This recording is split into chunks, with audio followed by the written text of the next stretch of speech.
Right breaking news చూస్తున్నాం. ప్రపంచ దేశాలతో పోటీ పడుతున్న ఐటీ రంగంలో ఊహించని పరిణామాలు చోటు చేసుకుంటున్నాయి. హైదరాబాద్ మహానగరంలో హెచ్ఐవి మళ్లీ కలకలం రేపుతుంది. సాఫ్ట్వేర్ ఉద్యోగుల హెచ్ఐవి పాజిటివ్ కేసులు ఆందోళన కలిగిస్తున్నాయి. ఐటీ ఉద్యోగుల స్వేచ్ఛకు వారే శాపంగా మార్చుకుంటున్నారన్న టాక్ వినిపిస్తుంది. విచ్చలవిడి లైంగిక సంబంధాలు భయాందోళన రేకెత్తిస్తున్నాయి. సుమారు 9,000 పైచిలుక కేసులు నమోదైనట్లు తెలుస్తోంది. ఐటీ క్యారిడార్లో ఉద్యోగులు అధిక శాతం హెచ్ఐవి బారిన పడ్డారని ఎయిడ్స్ నియంత్రణ సంస్థ తేల్చి చెప్పింది. విచ్చలవిడి జీవనశైలి, వీకెండ్ పార్టీలు, సురక్షితం కాని లైంగిక పద్ధతులు, మద్యం, మాదక ద్రవ్యాల వినియోగం వంటివి కారణాలుగా నివేదికలు పేర్కొంటున్నాయి.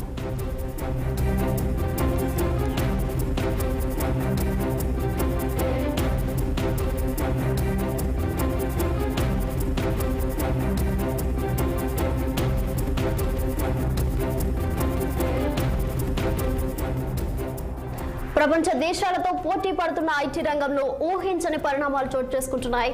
హైదరాబాద్ మహానగరంలో హెచ్ఐవి మళ్లీ కలకలం రేపుతుంది. సాఫ్ట్వేర్ ఉద్యోగుల హెచ్ఐవి పాజిటివ్ కేసులు ఆందోళన కలిగిస్తున్నాయి. ఇక ఇదే అంశంపై మరింత సమాచారం మా ప్రతినిధి స్పెషల్ కరెస్పాండెంట్ హరికృష్ణ లైవ్ లో అందిస్తారు. హరికృష్ణ, ఇదే హైదరాబాద్ మహానగరంలో ఐటీ సెక్టార్లో ఆశ్చర్యకర అంశాలను national AIDS authority control society వ్యక్తం చేసిన పరిస్థితి స్పష్టంగా కనిపిస్తోంది. ఇక తాజాగా ఇచ్చిన నివేదిక ప్రకారం హైదరాబాద్ నగరంలో ఐటీ సెక్టార్లో ఎయిడ్స్కి సంబంధించిన రోగుల శాతం పెరిగింది అనే అంశాన్ని కూడా చెప్పుకొస్తున్న పరిస్థితి కనిపిస్తోంది. ఇక విచ్చలవిడి వీళ్ళకు ఉన్న సమయాన్ని దుర్వినియోగం చేసుకోవడం, షిఫ్ట్ల వారీగా వీళ్ళ డ్యూటీలు, అట్లాగే లాంగ్ వీకెండ్స్, ఇవన్నీ కూడా ఈ ఒక వికృత ఈ చేష్టలకు కూడా దారితీస్తున్న అంశాన్ని కూడా చెప్పుకొస్తున్న పరిస్థితి కనిపిస్తుంది. ఏదేమైనప్పటికీ ప్రపంచంలో ఐటీ సెక్టార్లో పోటీ పడుతున్న హైదరాబాద్ మహానగరం ఇలాంటి ఎయిడ్స్ విషయంలో కూడా పోటీ పడుతుందా అనే అంశాన్ని కూడా స్పష్టం చేస్తున్న పరిస్థితి కనిపిస్తోంది. ఇది ఒక రకమైన దయనీయ పరిస్థితి కూడా చెప్పుకోవచ్చు.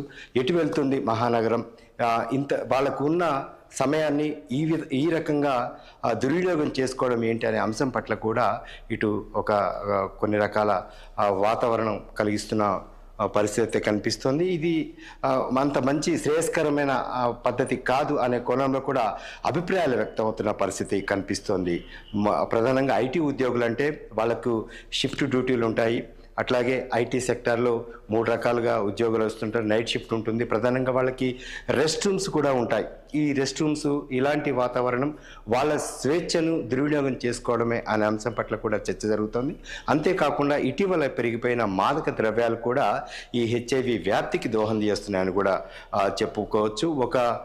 మాదక ద్రవ్యాల వినియోగంలో కూడా ఇట్లాంటివి ఉంటాయి. అట్లాగే రకరకాల గే సెక్స్ అని ఒకటి ఇటీవల వెలుగులోకి వచ్చింది. అట్లాగే లెస్బియన్ సెక్స్ అని, ఈ సెక్సువల్ ఏదైతే ఉన్నాయో ఈ విపరీతాలు, వీటి ద్వారా కూడా ఈ హెచ్ఐవి వ్యాప్తి చెందుతుందనే ఒక నివేదికలు కూడా బయటికి రావడం, ఇది అత్యంత శోచనీయమనే చర్చ కూడా జరుగుతోంది. ఇటీవల తాజాగా ఇచ్చిన నివేదిక ప్రకారం అయితే కుకట్పల్లి పరిసర ప్రాంతాల్లో ఏదైతే ఐటీ సెక్టార్ ఎక్కువగా ఉందో ఆ ప్రాంతాల్లోనే ఆ ఉద్యోగులకి ఈ హెచ్ఐవి బారిన పడిన సంఖ్య వెలుగులోకి వచ్చిన పరిస్థితి. ఇది ఆందోళనకరంగా ఉన్న పరిస్థితి కూడా కనిపిస్తోంది. దీని పట్ల అప్రమత్తంగా ఉండాల్సిన అవసరం ఉంది. వీటిని ఎలా కట్టడి చేయాలి, ఏ విధంగా ముందుకు వెళ్ళాలి అని 2 అంశాలు మాత్రం స్పష్టంగా తెలుస్తుంది. ఒకటి, మాదక ద్రవ్యాలు దీనికి దోహదం చేస్తున్నాయి. ఐటీ ఉద్యోగులు ఏదైతే వాళ్ళకున్న సమయాన్ని కూడా దుర్వినియోగం చేసుకోవడం వల్ల ఇలాంటి పరిణామాలు జరుగుతున్నాయి హైదరాబాద్లో అనే అంశాలు వెలుగులోకి వస్తున్న పరిస్థితి కనిపిస్తుంది. దీన్ని కట్టడి చేయాల్సిన అవసరం ఉంది.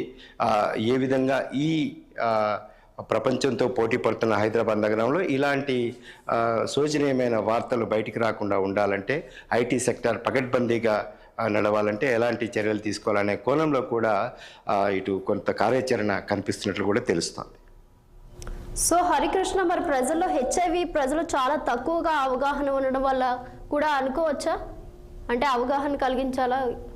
ఖచ్చితంగా హెచ్ఐవి ఏ విధంగా వ్యాప్తి చెందుతుంది, ఏ విధంగా ఇది ఒక మనిషి నుంచి ఒక మనిషికి వ్యాప్తి చెందుతుంది అనే అంశం పట్ల కూడా ప్రధానంగా ఈరోజు అవగాహన తీసుకురావాల్సిన అవసరం ఉంది. దీనికోసం డాక్టర్లు కూడా రకరకాల అవేర్నెస్ కార్యక్రమాన్ని దీంట్లో చైతన్యం తీసుకురావాల్సిన అవసరం కూడా ఉంది. ప్రధానంగా ఇటీవల మనం చూస్తున్నాం మాదక ద్రవ్యాలు ఏ విధంగా వ్యాప్తి చెందుతున్నాయనే కోణంలో కూడా మనం చూడొచ్చు. ఇందుకోసం మాదక ద్రవ్యాలు అరికట్టేందుకు ఇటీవల ముఖ్యమంత్రి రేవంత్ రెడ్డి గారు కూడా ఈగిల్ అనే ఒక సంస్థను తీసుకొచ్చారు. అయినప్పటికీ కూడా ఈ మాదక ద్రవ్యాలు ఎట్నుంచి వస్తున్నాయి, ఎలా వ్యాప్తి చెందుతుంది, ఈ ఐటీ ఉద్యోగులకు ఎక్కడ అందుబాటులో ఉంటుందనేది ఎవరికి అంతు చిక్కని ప్రశ్న. సో దీన్ని నియంత్రిస్తే గనక కొంతవరకు ఈ హెచ్ఐవిని అరికట్టవచ్చు అనే కోణంలో కూడా చర్చ జరుగుతున్న పరిస్థితి కనిపిస్తోంది. అట్లాగే ఈ ఏదైతే ఈ విచ్చలవిడి శృంగారానికి సంబంధించిన అంశాలు కూడా ఈ హెచ్ఐవి వ్యాప్తికి దోహదం చేస్తున్న పరిస్థితులు స్పష్టంగా కనిపిస్తున్నాయి. మొత్తానికి ఈ పరిణామాలు ఆగిపోవాలన్నా తగ్గాలన్నా కూడా ఒక రకమైన అవగాహన కార్యక్రమాలు కూడా తీసుకురావాల్సిన అవసరం ఉంది. డాక్టర్లు కూడా ముందస్తు జాగ్రత్తలు ఐటీ ఉద్యోగులకు చెప్పాల్సిన అవసరం కూడా ఉందని తెలుస్తోంది. సో హరికృష్ణ, మరి పిల్లలకు కూడా తల్లిదండ్రుల నుంచే ఈ వ్యాధి సోకుతున్నట్లు తెలుస్తుంది. డాక్టర్లు కూడా చెప్తూ ఉన్నారు. మరి ప్రసవం సమయంలోనే ఇలా జరుగుతుందని చెప్తున్నారు. దీని గురించి సమాధానం. హెచ్ఐవి పేరెంట్స్ ఎవరైతే ఉన్నారో యాజ్ యూజువల్గా వాళ్ళు జన్మనిచ్చే బిడ్డలకు కూడా ఇది వ్యాప్తి చెందుతుంది. దీన్ని ఒక దశలో డాక్టర్లు ఇదంత ప్రమాదకరమైన వ్యాధి కాదు, దీనికి మందు ఉంది అని చెప్పుకొస్తున్న పరిస్థితి కూడా మనం చూసాం. ఎయిడ్స్ సోకిన వాళ్ళు దాదాపు 10 నుంచి 15, 20 సంవత్సరాలు వాళ్ళు ఆరోగ్యంగా ఉన్న పరిస్థితులు కూడా మనం చూసాం. ఇక తల్లిదండ్రుల నుంచి పిల్లలకు ఈ వ్యాధి సోకినప్పటికీ కూడా అంత భయాందోళనకు గురి కావాల్సిన అవసరం లేదు. తగినంత జాగ్రత్తలు, తగినంత మెడికేటెడ్ తీసుకుంటూ ముందుకు వెళ్తే ఇదంత ప్రమాదకరం కాదు, ప్రాణహాని కాదు అని చెప్పుకొస్తున్నప్పటికీ కూడా సొసైటీలో హెచ్ఐవి వ్యాప్తి చెందుతుంది అనే వార్త మాత్రం ఒక రకంగా శోచనీయమే. దీన్ని ఖచ్చితంగా ఖండించాల్సిన అవసరం ఉంది. దీన్ని నియంత్రించాల్సిన అవసరం కూడా ప్రధానంగా ఉంది. ఎందుకంటే ఏ దేశంలో వెళ్ళినా సరే అక్కడ ఆరోగ్యంగా ఎంతమంది ఉన్నారు, యువతలో ఎంతమంది ఆరోగ్యంగా ఉన్నారు, అక్కడ ఆరోగ్య పరిస్థితులు ఏ విధంగా ఉన్నాయి, ఇవన్నీ కూడా పరిగణలోకి తీసుకుంటారు. ఆరోగ్యవంతమైన యువత ఎంత ఉందో సమాజం అంతా ముందుకు వెళ్ళే అవకాశం కూడా కనిపిస్తుంది. కాబట్టి ప్రధానంగా ఐటీ సెక్టార్లో ఇలాంటి వాతావరణం మాత్రం చాలా కట్టడి చేయాల్సిన అవసరం ఉంది. ఐటీ ఉద్యోగులకి ప్రధానంగా ఇదే అంశం పట్ల ఒక అవగాహన తీసుకురావాల్సిన అవసరం ఉంది. వాళ్ళకున్న స్వేచ్ఛని, వాళ్ళకున్న లాంగ్ వీకెండ్స్ని, వాళ్ళకున్న పబ్ కల్చర్ని, వాళ్ళకున్న పార్టీ కల్చర్లో ఇలాంటి అవకాశాలు లేకుండా కట్టడి చేయాల్సిన అవసరం కూడా ఉందని తెలుస్తుంది. ఇందాక మీరు అడిగినట్టు ఎయిడ్స్ ఏదైతే ఎయిడ్స్ బారిన పడిన తల్లిదండ్రులకు వాళ్ళ నుంచి వచ్చిన సంతానానికి కూడా ఈ ఎయిడ్స్ వస్తుంది. ఎయిడ్స్ సహజంగా వ్యాప్తి చెందుతుంది. కానీ ఇదంత ప్రమాదకరమైన కాదు. ఆరోగ్యవంతమైన అలవాట్లు ఉండి సరైన మెడికేటెడ్ తీసుకుంటే కనుక ఖచ్చితంగా దీన్ని కొంతవరకు నియంత్రించవచ్చు, ఆరోగ్యంగానే ముందుకు వెళ్ళొచ్చు అనే కోణంలో కూడా కొన్ని లెక్కలున్న పరిస్థితి మనం చూసాం. మరి రానున్న నెలల్లో మరింత తీవ్రతరం అయ్యే అవకాశాలు ఉన్నాయంటారా? ఖచ్చితంగా ఇలాంటి వాతావరణాన్ని కనుక మనం నియంత్రించకపోతే, దీని మీద ఒక ఆమోదయోగ్యమైన కట్టడి కనుక చేయకపోతే ఇది మరింత వ్యాప్తి చెందే అవకాశం ఉంది. ఎందుకంటే హైదరాబాద్ నగరం అనేది భిన్న సంస్కృతుల సమాహారం.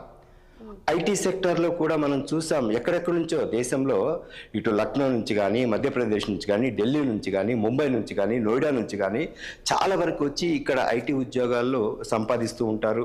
భిన్న సంస్కృతులు అందరూ కూడా హైదరాబాద్ నగరంలో ఈరోజు ఉన్నారు. మనం చూస్తున్నాం ఒక గచ్చిబౌలి, ఒక మాదాపూర్ ఏ విధంగా అభివృద్ధి చెందింది. ఐటీ ఉద్యోగులు దేశానికి నలుమూల నుంచి హైదరాబాద్లో ఉంటున్న పరిస్థితి మనం చూసాం. ఇక ఇలాంటి వాతావరణంలో ఆరోగ్యానికి కూడా పెద్దపీట వేయాల్సిన అవసరం ఉంది.